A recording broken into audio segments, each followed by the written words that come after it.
welcome everyone to a new feature that we're starting today for news coverage. We're going to do a weekly news roundup. Today is May 10th, and so this is the news that's like sort of affected us in this last week, whereas gay related.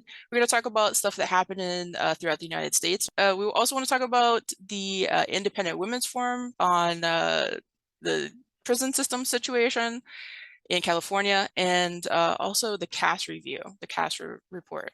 So let's start off with a state review. Hi there. So just reviewing some things that have happened around the US in the past few weeks. One thing that has happened was in Kansas. So rewinding a bit, previously the governor of Kansas, who's a Democrat, vetoed a bill that was proposed and passed by the predominantly Republican legislature that would have, if enacted, banned pediatric gender transition. The governor vetoed that. And in the past few weeks, there was an effort by the Republican legislature to override that veto. And that veto override attempt failed. And that was largely because a couple of Republican legislators who previously supported overriding the veto switched their votes. So it lost only by a few votes.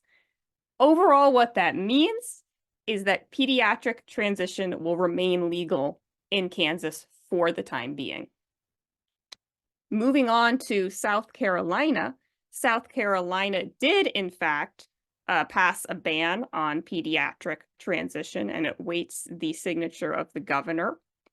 There was also a court decision in Richmond, and it was a court decision that involved two states, North Carolina and West Virginia, that apparently did not offer surgeries, transgender-related surgeries.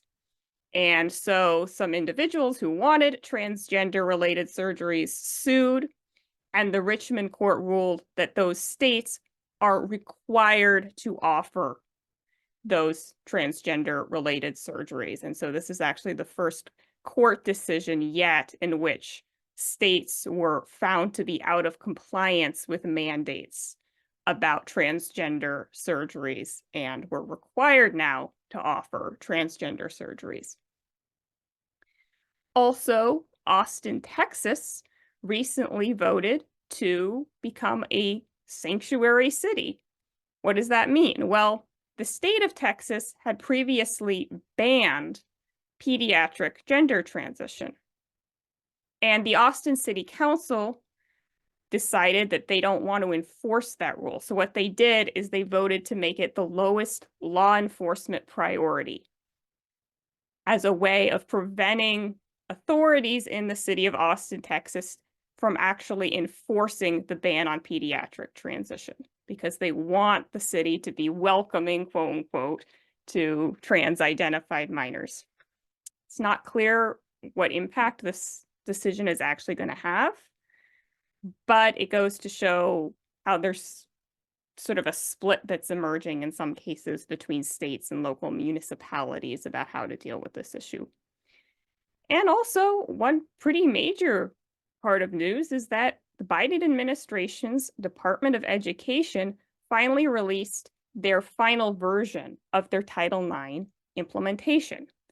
Now, we had a couple years ago previously reported on their proposed changes to Title IX. So they first submitted this public first draft of the Title IX changes and welcomed input from across the country. And actually, we as an organization submitted our input.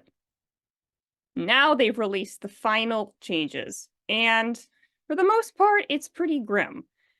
It really codifies gender identity into the law, which means that it's not really possible now to have single-sex spaces or single-sex organizations, because it's not allowed to discriminate against people on the basis of gender identity. And this is a big problem. And we're going to talk more about it, hopefully in a future episode, but this is just a sneak preview of what's happened with the Title IX changes. There were a couple of exceptions in the carved out. One was for single-sex housing and the other was sports. And we can talk more about the implications of that later. But for now, that is our summary of events in the gender world in the country over the past few weeks.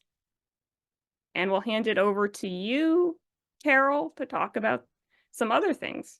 So, some pretty big news actually in California, which is a state I live in.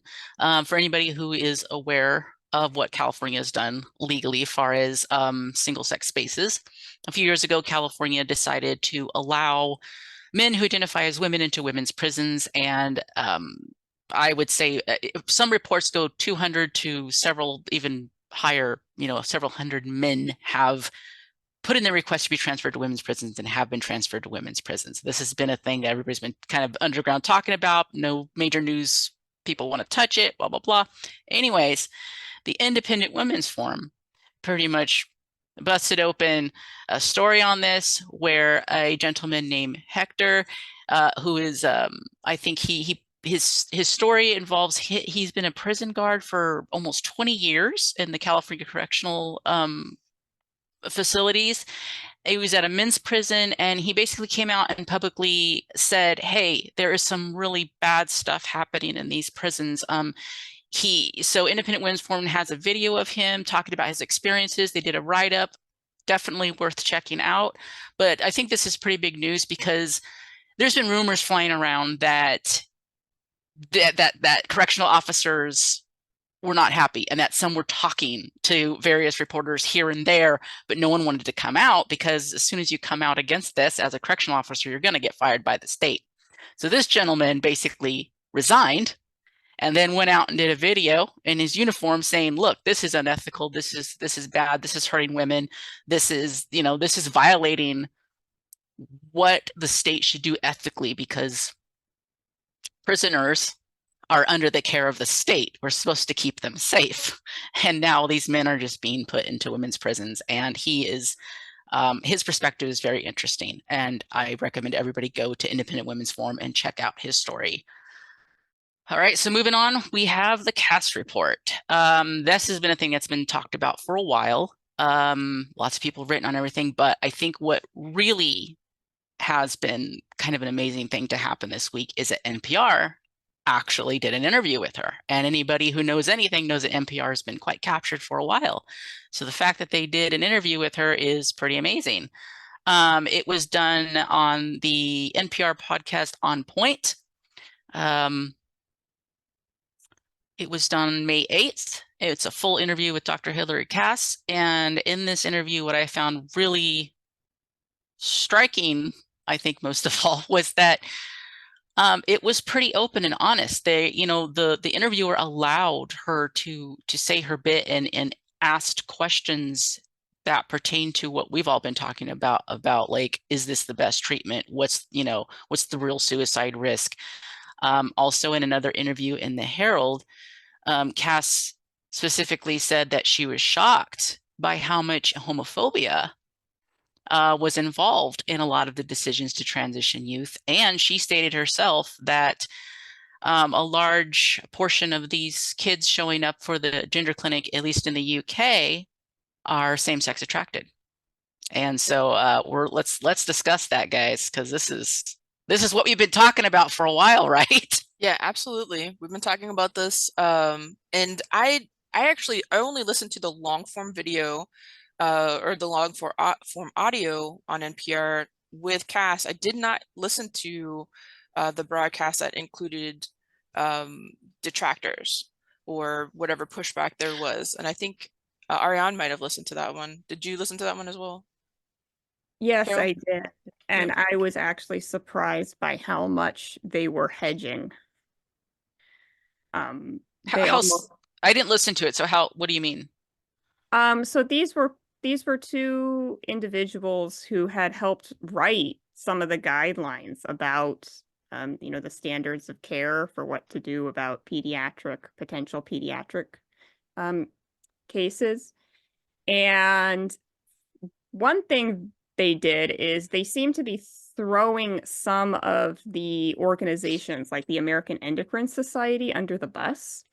and that they were saying that those organizations would give statements that were very defensive and that according to them contradicted what they had written in the protocols.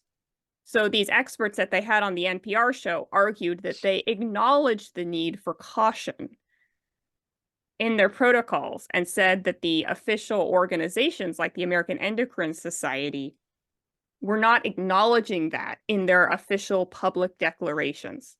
So it sounds like they were trying to salvage their own sort of credibility in that regard. And they also acknowledged, and this was one thing that was a key thing in both the Cass interview and the interview with the two responders, was how much they acknowledged that there was weak evidence for the suicide myth.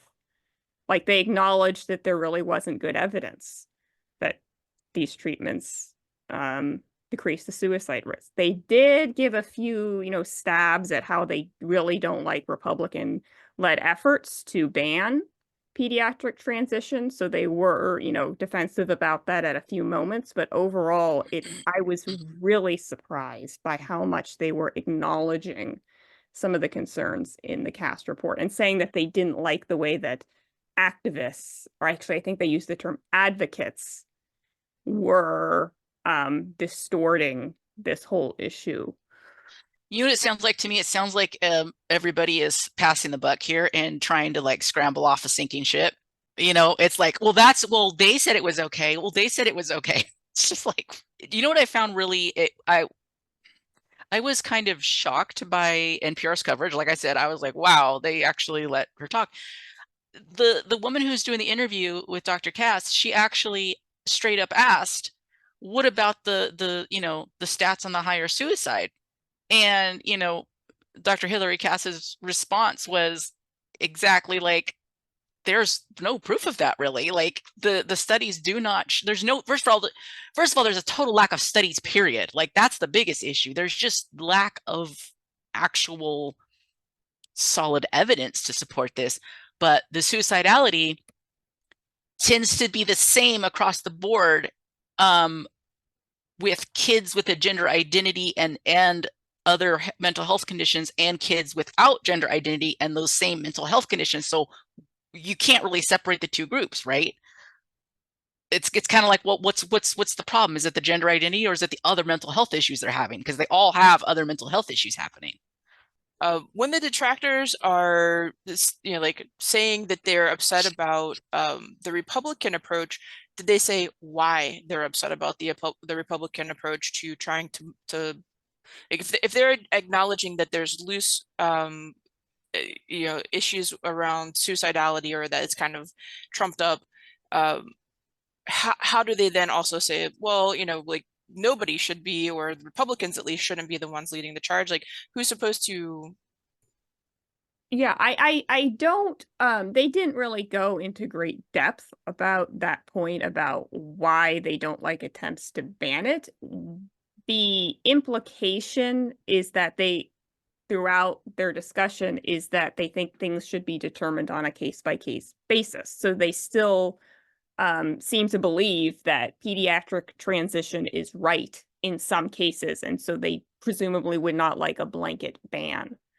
They made a point about how they think it's good that parents get involved in the issue.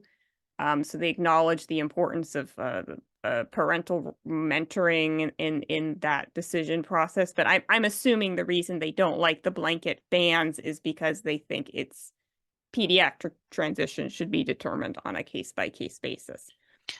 And even Cass, she even kind of holds that line too, right? She holds the whole, well, maybe in some cases, but we don't really know. We have to study it. So she's leaving that door open.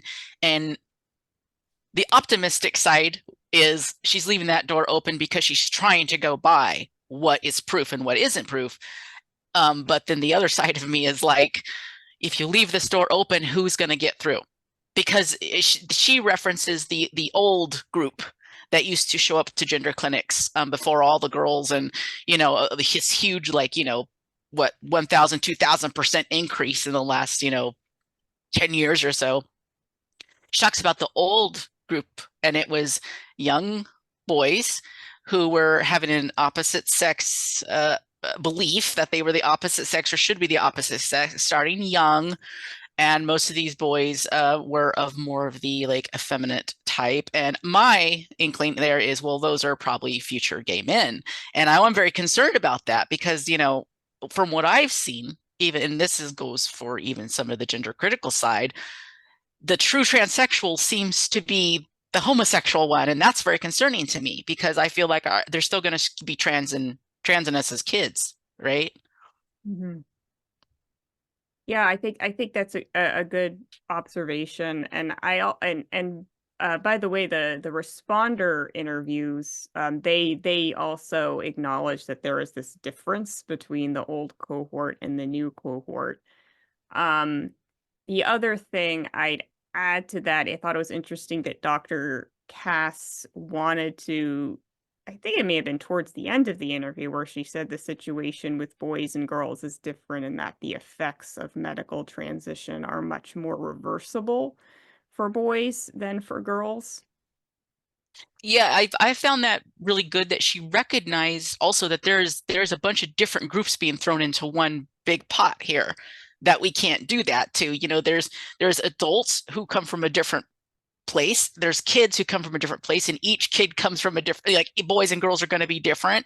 And then even within that group, you're going to have the possible same-sex attracted ones versus the ones that aren't. And you know, so I think that's a good point that's needed to be brought up. It's not just this one overarching trans thing. There's a whole bunch of stuff going on there. Mm-hmm. Absolutely. And of course, she totally,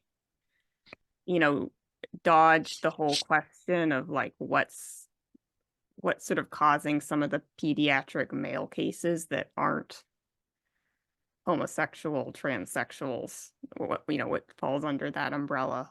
The whole question of, autogynephilia versus, Yeah. there's something Well, else going she on. did. I think she tried to just stay like super clinical, right? Yeah, Like in exactly. her wording, she's like, you know, youth that, what did she say? You know, present with gender identity difficulties or something like that. Anyway, she just she tried to keep it really clinical and precise, I think, and so that doesn't lead into any kind of making assumptions of what is causing it. Mhm. But it's kind of like she said without saying too much that something's causing it. Like I think the biggest break is she broke down the belief that it's innate, like homosexuality, right? And it didn't come across to me that she thinks the evidence points to an innate gender identity. Did she mention porn at some point too in the longer? She did mention porn, and Yeah. I was surprised by that because that is something that's been like on a lot of people's radar. That like the introduction and the so much porn that is out there and that kids have access to, it is causing a problem with the kids' development and their psyche. And man, I wish we talk about that more. We should, and I Yeah, we think we should. will talk about that more, just as an organization, because there is many different aspects of how the youth are impacted by the prevalence and accessibility, easy accessibility of often very violent pornography. It's Mhm. unfortunate. Um, in the Herald interview that they did, or the write-up, I thought this was just a really interesting like quote, and I just want to read the quote. Okay, so this is her direct quote from the article. This may have been naive, but one of the things that I was surprised about in conducting this review is how much homophobia there still is, as well as transphobia. So we do have to support people in being able to express and understand their sexuality as well as their gender identity.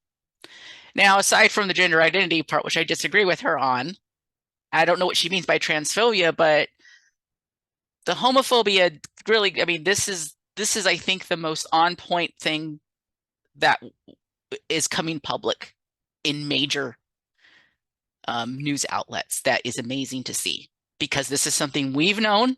You know, a lot of us gays have known this, and we've been talking about it. I know we've talked about it through LGBTQIA+, and so it's good to see it out there. we need to have this conversation. We need to have the conversation, and I appreciate how in the I don't know, foreword or preface of the review, she talks at length about how difficult it was to even undertake this whole review because of how stymied conversation is around this. And that's a real frustration point for a lot of us who are trying to speak out and trying to have conversations, is when dialogue is just halted before it can even begin. How do we grow? How do we learn? And how do we develop as a society and as a community if we can't even talk about the problems that are affecting us because someone throws out a word like transphobia, and that just talking about it invalidates someone's existence? That's a bunch of nonsense, in my opinion. And these are major medical interventions, you know, serious medical interventions that have lasting non-reversible. Non-reversible. And that was one of the things that I appreciated seeing too, is that once they start on the medical pathway, first of all, she mentions that puberty, like putting kids on puberty blockers after they've already started their puberty past age 15, is a bunch of nonsense. So, but then it's always a pathway to then cross-sex hormones, and it's a foregone conclusion that one thing is going to lead to another. And so even saying that social transition is not a wise idea. Like I appreciated seeing that in the review as well, that refrain from social transition in school, and in as much as possible seek the care of a therapist, especially if you're going to endeavor to do any of these things, because in this case, parental involvement can sometimes be harmful also, because you have great parents who are trying to understand and trying to help their children. I have friends that are doing that very thing. They have kids that are struggling, and so they're trying to seek sources and outlets and things to help them. But then you have a whole cohort of parents who it feels like they're either living through their kids and opting to do this, or otherwise creating a spotlight for themselves through their children, or they're transing the gay away. There's a lot of different ways that plays out, and in every way it's harmful to the children. And our concern obviously is with gay kids being harmed in particular, all kids, but especially LGBT kids. And because we know, as at least from the lesbian perspective, and I've heard gay men talk about the same, many of us are gender nonconforming as kids. And many of us have issues with our sex because, for whatever reason, we feel like we should be the other sex, because I think it's because it's the early start of realizing that you're same-sex attracted, right? And all you see around you is heterosexual people, and you go, wait a minute, if I want to get a girlfriend, how am I going to do that? I'm a girl. Oh no, like I've heard numerous lesbians who transitioned in their teens. That's a common story. Yeah. So for me, I think the overall message after hearing the interviews is I'm actually now more optimistic than I was before about the impact of the cast review. When the cast review came out, I was a little bit skeptical about whether it's really going to make a difference in the US versus in the UK. Listening to the interviews, though, and particularly listening to the two people who were supposed to be the other side and listening to how much they were hedging and acknowledging, made me think, maybe we're at a tipping point where we're finally starting to acknowledge problems here. Even people who aren't full blown on, whatever you want to call it, the gender critical side, are at the stage where they're acknowledging problems, and like Carol suggested, they're trying to pass the buck, throw other people under the bus, because they see a shipwreck coming. Yeah.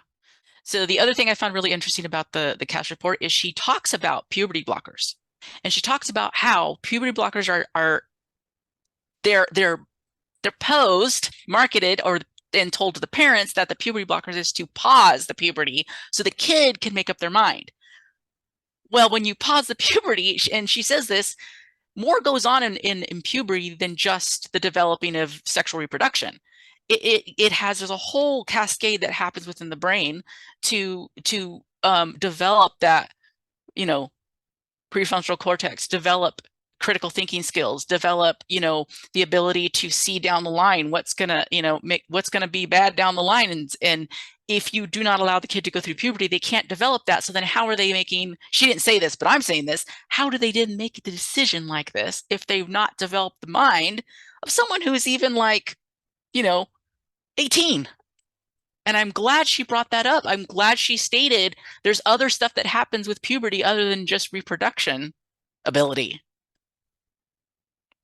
Yeah, that was great. If anything, if I were to quibble a bit with what she said, "Oh, you know, there's research that was done on puberty blockers used to treat precocious puberty, and it worked fine for those patients."